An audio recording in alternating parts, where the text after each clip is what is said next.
What's your number? 187. Louder. 187. Listen when an officer speaks to you. You say yes sir or no sir. Say sorry sir. If you mess up when he's done disciplining you, remember to say thank you sir. Thank you sir. What's your number? 1187. Sir. Who's laughing? Who the hell is laughing? No one's going to up to it. Oh, it's fine. I'm putting you on a fast tonight. It was me, sir. What are you laughing at? Sorry, sir. No food for you today. That's your punishment. Thank you, sir. An inmate named Hamo caused trouble, but lacked the guts to admit it. Hua stepped forward and took the blame even though it meant going hungry tonight. In 1990s Hong Kong, the Labor Education Center had an unwritten rule. Every newcomer gets 5 punches to break their spirit. That night, Rong soon received this special welcome while in bed. Get up! What are you doing? To the latrine, now! Get down here! Hurry up! Hua took one look, but to stay out of trouble, he turned away and looked the other way. Rong had no choice but to get up and was dragged to the latrine. Then the leader Silly Qiang began to grill Rong about his background. Realizing he was a nobody, Silly Qiang relaxed and ordered his boys to carry out the routine. Listen up! I'm giving you a chance now. It's the 5-punch rule for rookies. Remember, no tensing up to resist. Keep your mouth shut. If you snitch, I'll beat you every time you talk. Hearing the screams outside, Hua felt a pang of guilt. But he didn't stop them. After all, everyone here had to go through the same thing. After Silly Qiang finished the beating, Shrimp Mao, as another cell leader, had to step in it. But unlike Silly Qiang, Shrimp Mao didn't use his position to bully others. 5 punches, whether they're light or heavy. A big guy like you can't even take this. Does your blood taste sour? Look at the state of you, forget it. When Wing returned, Hua made a point to remind him, these are the rules here if you want to have an easier time. It's best not to breathe a word of this. The next day, while everyone was doing hard labor on the mountain, Shrimp Mao took the initiative to find Hua and thank him for what happened yesterday. He told him that if he ever ran into trouble, he could always come to him. Meanwhile, Wing found himself in trouble again, provoked by other inmates who deliberately threw stones at him while he worked. Wing had never lived the street life and had no idea how to survive in prison, so he immediately reported them to the guard in charge. Report, sir! What is it? They were throwing stones at me. Silly Qiang and his 2 cronies were punished by the guard, but the malicious glares they gave as they left made it clear they wouldn't just let it slide. That evening, Silly Qiang indeed showed up with his lackeys looking to settle the score. Seeing that Wing actually dared to fight back, Silly Qiang was furious and immediately ordered his boys to swarm him. Unable to take the beating, Wing had to hide in Hua's bed. With things escalating, Hua had to step in to mediate the conflict. However, Silly Qiang didn't show the veteran any respect at all. Stay out of this if you're smart, or I'll beat you up too. Saying Hua outnumbered and in danger, Shrimp Mao stepped forward. Stop it. Stop fighting! Don't care about that kid, but Hao is under my protection. If not for his sake, then for mine. Just let it go. If I let it go, just because you fucking said so, how am I supposed to answer to my brothers? So, what exactly do you want? Rulers of the house, we settled this with a one-on-one duel. Whoever loses is a son of a bitch you scare. I think you're nothing but a coward. Damn me, a coward. The scar on my chest is longer than your hard arm. I've stared death in the face. Tough talk is cheap. Show some balls and get on the bed. Leave Paula out, sir. I'm the one looking out for her. If you want to fight, I'm your man. Let's get on the bed. As the argument escalates, Hua, fearing things will spiral out of control, steps up to the challenge. He gets ready for a one-on-one duel with Silly Qiang on the bunk bed. The rules are simple: no making a sound, and the first one off the bed loses. Since Silly Qiang rose to the rank of boss, his strength is beyond question. But Hua, armed with his protagonist's grit, is a formidable match. Blow for blow, the two engage in an incredibly fierce struggle. Instead of being outclassed, Silly Qiang resorts to a dirty trick. He aims a monkey, steals Peach's strike straight for Hua's groin. Infuriated, Hua kicks Silly Qiang hard against the wall. He grabs Qiang's head, unleashing a flurry of blows until his superior skill prevails. He tosses Silly Qiang off the bed, claiming victory. Motherfucker, you're trying to end my bloodline. You fucking sissy, forget being a boss, go sell your ass. Beat it. Alerted by the noise, the prison guards arrive to check the cells. Everyone immediately dives back into bed, feigning sleep to fool them. Following the fight, Shrimp Mao is completely won over by Hua's prowess. He hopes Hua will teach him a few moves once they are out. Hua pointed at the scar on Shrimp's chest and said modestly, No matter how impressive my story is, it's nothing compared to yours. Don't tell anyone. Okay, I got that from a kitchen knife while I was out with my girl. Since then, Hua and the other two formed a deep bond of friendship. Zhiying that Wing didn't act like someone from the underworld. Shrimp curiously asked him how he ended up in prison. Only then did they learn that Wing was actually a son of a wealthy family. Resenting his mother for remarrying, he deliberately committed a dine and dash. In court to spite his mother, Wing deliberately threw a shoe at the judge. Because of this, he was sentenced to 1 year of imprisonment. But the labor education center is different from a real prison after all. Most people here are youth sent for rehabilitation after committing offenses. Therefore, in addition to daily labor, they are given an education and even have specialized monthly exams. However, still bitter toward his mother, Wing wanted to throw his life away, just to make her feel guilty for the rest of her life. When Hua learned this, he advised him not to ruin his future, just to spite someone else. Under Hua's guidance, Wing finally had a change of heart. He began to work hard, determined to succeed even behind bars. A year flew by, and with his release from prison approaching, Wing gave his favorite harmonica to Hua as a parting gift. Before they parted, Wing curiously asked why Hua was sent to the center. It all started with a group of thugs. They saw how beautiful Hua's sister was, and targeted her using a birthday banquet as a pretext to demand an extra $10 in protection fees. Hua didn't want trouble, so he swallowed his pride. Unexpectedly, they pushed their luck, and even tried to grope his sister. Hua could no longer endure it and immediately stepped forward, but being outnumbered, he was soon overwhelmed. In the heat of the moment, Hua grabbed a gas canister. He swung it at a thug's head, but with too much force he killed the man on the spot. Hua is then sentenced to prison for manslaughter. He still has 3 years of his sentence left. Hearing Hua's story, Wing felt the injustice deeply.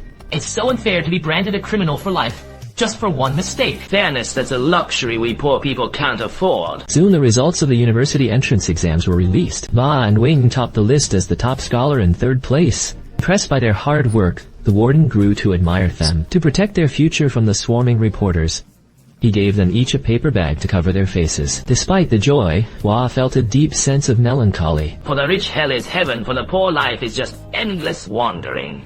What's the point of these good grades? What's the difference between getting straight A's and straight F's? Either way, ex-cons like us will never get a break. Hey, why so pessimistic? Didn't you say we shouldn't dwell on the worst? Comforted by Wing, Hua's spirits lifted.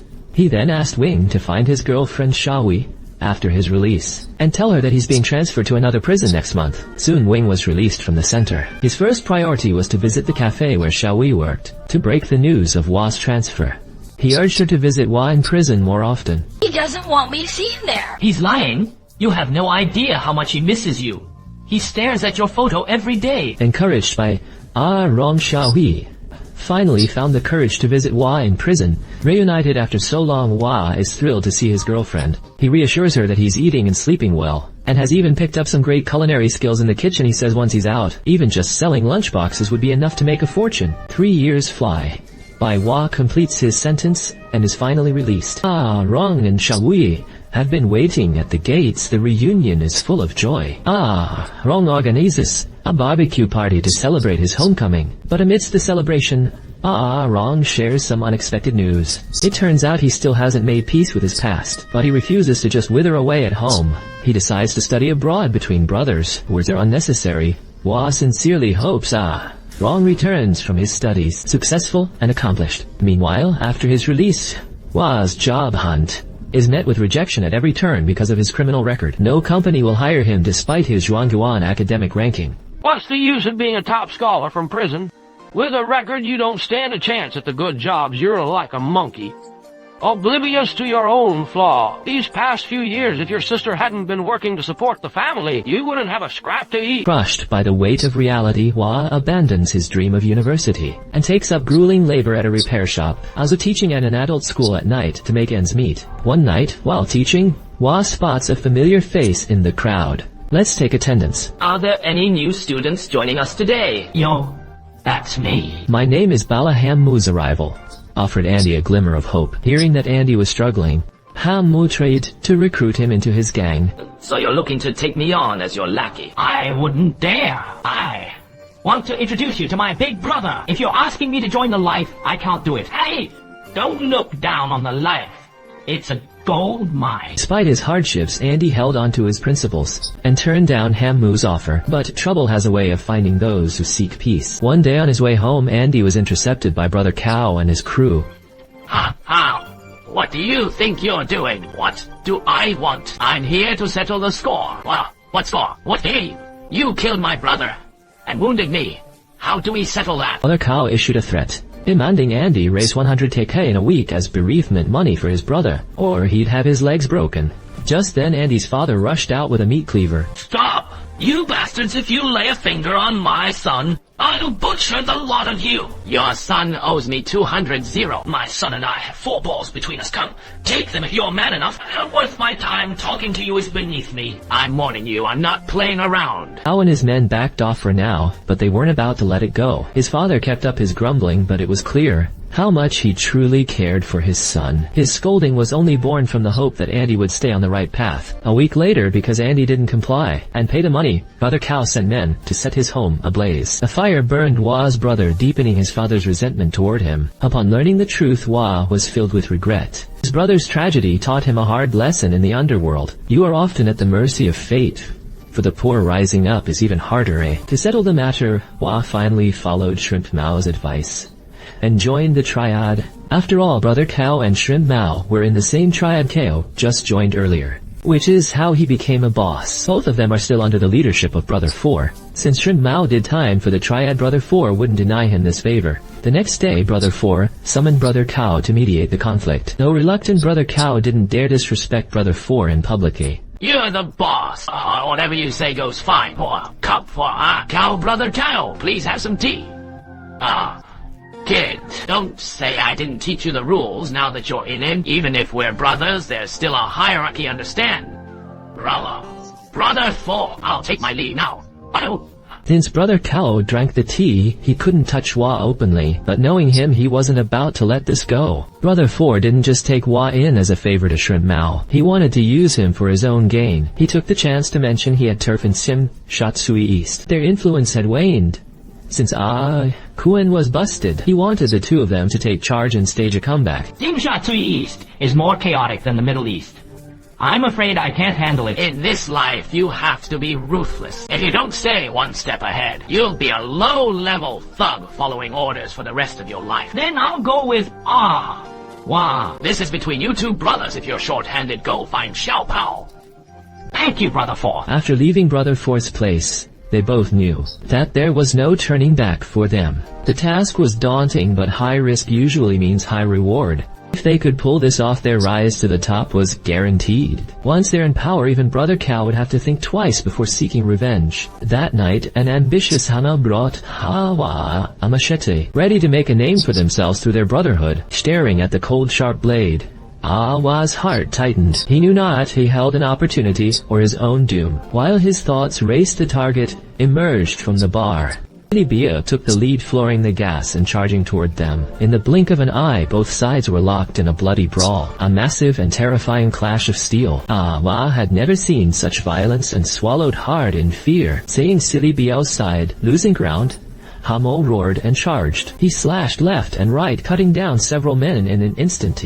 But outnumbered, he was soon surrounded by the enemy. Despite his fear, Hua put loyalty and brotherhood above all else. He steeled himself and joined the fray, using his extraordinary skills to fight through the crowd and reach Hamo. Are you alright? Watch out! You bastard! How dare you cut my brother! With Hua bleeding profusely from his chest, Hamo had no choice but to make a desperate retreat with him. The police soon arrived after receiving the call to secure the scene. In a secluded hideout, Shrimp is tending to Hua's wounds. Am I going to die? Don't worry, you're not going to die. Luckily, your harmonica shielded your heart, otherwise he would have hacked you to death. Although Shrimp bandaged the wound, Hua still lost too much blood by midnight. He developed a high fever and began to convulse uncontrollably. He wouldn't have made it until dawn in desperation. Shrimp followed Silly Biao's advice and used heroin to numb his pain. I don't mean to hurt you. I'm just afraid you won't pull through. Take a hit, see if it helps. With the help of the heroine, Hua finally cheated death. Tempered by combat, Hua shed his innocence and began to rise to prominence in the gang wars. With exceptional strength and a relentless drive, he successfully carved out a vast territory for the gang. His legendary deeds earned him the growing respect of fourth brother, who appointed him as the Triad's double flower red pole. But turf wars inevitably come with injuries. This led to Hua's growing dependency on heroin. A year later, Hua successfully rose to the position of boss. Though he had made it, his girlfriend Xiaohui was living in constant fear. Every time Hua left, it terrified her. Fortunately, once Xiaohui got pregnant to provide a stable life for his family, Hua literally put his blade on ice, planning to quit the underworld for good. Months later, Rong graduated and returned from his studies abroad. Their bond remained as strong as ever, seeing Hua doing so well. Rong was finally at ease. That night, Hua took Rong to his club to celebrate his return. Unexpectedly, Brother Cao, who had been lying low, showed up with his goons to stir up trouble. Andy kept his promise to Xiaohui in mind and repeatedly showed restraint. But to his surprise, Brother Cao became increasingly aggressive. Andy knew that things wouldn't end peacefully today. He told Xiaohui to go home first, but Brother Cao and his men blocked her path. Their insults became increasingly vulgar and offensive. Unable to bear it any longer, Andy stepped in to separate them. In the scuffle, he accidentally shoved Brother Cao onto the sofa. Seeing this, the lackeys on both sides erupted, and at that moment, Andy still tried to de-escalate the situation. However, a moment of carelessness allowed Brother Cao to sneak attack him, slashing his back. At this point, an all-out brawl became inevitable. Just as the two sides were locked in a fierce fight, the bar owner had to step in personally to settle the conflict. Stop it, damn it, stop it. Tell them to stop. Stop, no more fighting. Stop, do you hear me? Stop fighting! I told you to stop. Still haven't stopped. Did I hire you guys to turn this place into a battlefield? You little bastard, have you lost your mind? You know this is my turf file. You coming after me? Are you trying to ruin my business for good? Uncles and I only came here to support you. I don't have a nephew like you don't, Uncle Me. Now, take your crew of lower-level thugs and get the hell out. If it weren't for your father's sake, I would have hacked you to pieces already. Though reckless Brother Cao wasn't stupid, he knew if he kept this up, there would be hell to pay. Though he had no choice but to lead his men away in frustration. After the turmoil settled, Andy returned home. To tend to his wounds, however, Rong caught him in the middle of using flour. I thought you were just living a gangster life. I didn't expect you to become a junkie. I have my own reasons. Did someone hold a gun to your head and force you? That's not the man I used to know. At the center, when I refused to study, you told me that if I gave up on myself, no one would pity me. You said to never let anyone look down on me. Look at yourself now.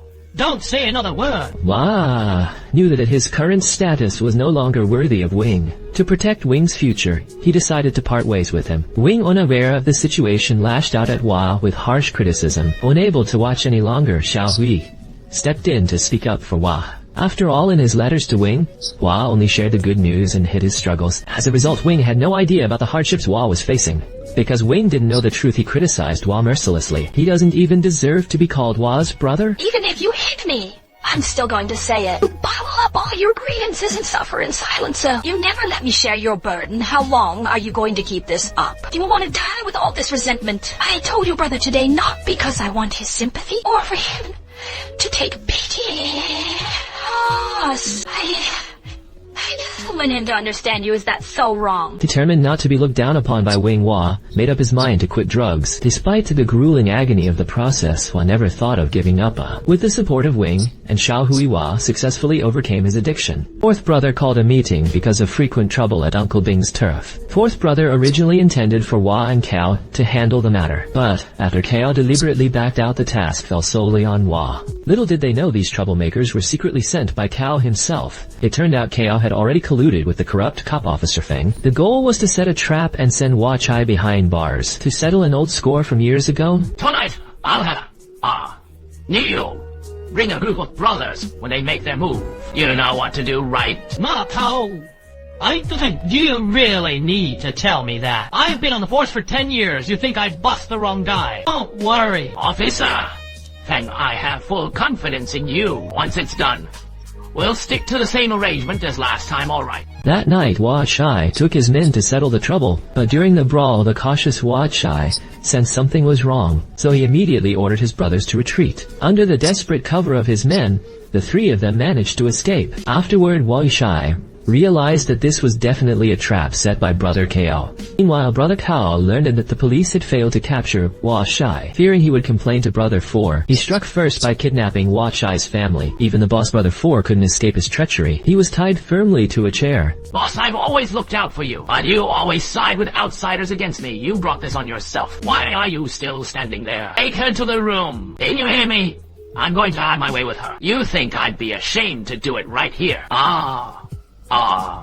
Shut your damn mouth. You're happy to screw. How about not me? I might be ugly, but my junk sure isn't. You'll find out soon enough. Meanwhile, Wei Shai sensed trouble and rushed home. But while crossing a street, he was struck by a car door and knocked to the ground. Worried about Xiaohui, Andy hurried back home, only to be blocked by a woman. Shit, you did hit me. Look what you did to my car. Acting tough, or let me tell you, I'm not afraid of you, thug. You're not going anywhere until you pay for the damage. Hey, come back here. Don't be angry.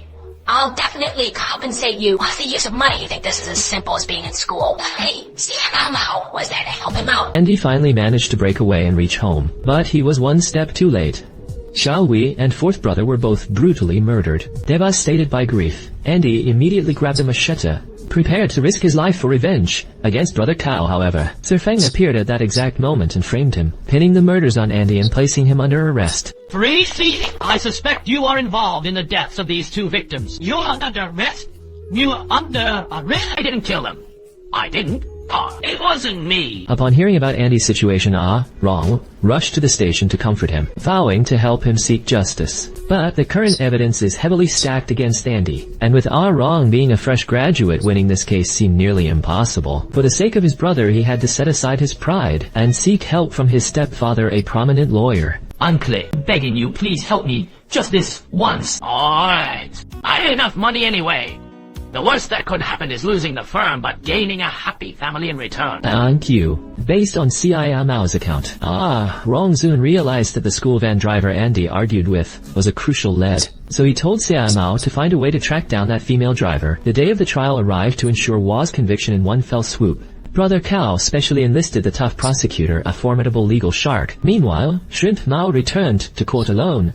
After his search for the female driver, he had successfully located the school bus, but the driver was away on a business trip. She was due back on the very day of the trial, making it uncertain if she could testify in time. Lacking solid evidence and facing the tough prosecutor's fierce accusations, while already a marked man in the triads found it impossible to clear his name. Despite Rong's vigorous defense and his plea for an adjournment, the situation remained grim. Desperate, Shrimp Mao hurried back to the school once more. The driver had returned, but she was terrified of getting involved in triad trouble. She refused to take the stand. Left with no choice, Shrimp Mao cast aside his pride. He knelt before her, begging her to save his brother's life. Mom, please help us. Kindness will be rewarded. Save my brother. Please save my brother. No. Save my brother, he's been framed. In the end, moved by Shrimp Mao's sincerity, the driver agreed to testify, which finally proved Hua's innocence. Subsequently, Officer Feng was implicated in perjury. He was taken in by the anti-triad unit, and the truth was about to be fully revealed. Realizing the net was closing in, Brother Kao led his henchmen on a midnight raid. He intended to silence Hua once and for all. Kao, what do you think you're doing? We're brothers, aren't we? I just came to see if you were dead yet. Ma Kao beat Hua mercilessly, and then smashed Chaoi's funerary urn right in front of him. Little did he know this act would push Hua completely over the edge. Hua suddenly pulled out a machete hidden in the fridge, and finally snapped. He went on a bloody rampage. Watching his henchmen being cut down like wheat and tossed to the ground, Kao began to tremble in fear and scrambled to escape. Hua's eye closed in, leaving him no way out. Kao was consumed by regret. He could only beg frantically for mercy. Wait, we were brothers once, let's talk this out. Bala, what's your brother too? Did you give him a chance to speak? This stab is for Bala. This one is for fourth brother. And this one is for my wife and child, Arnold.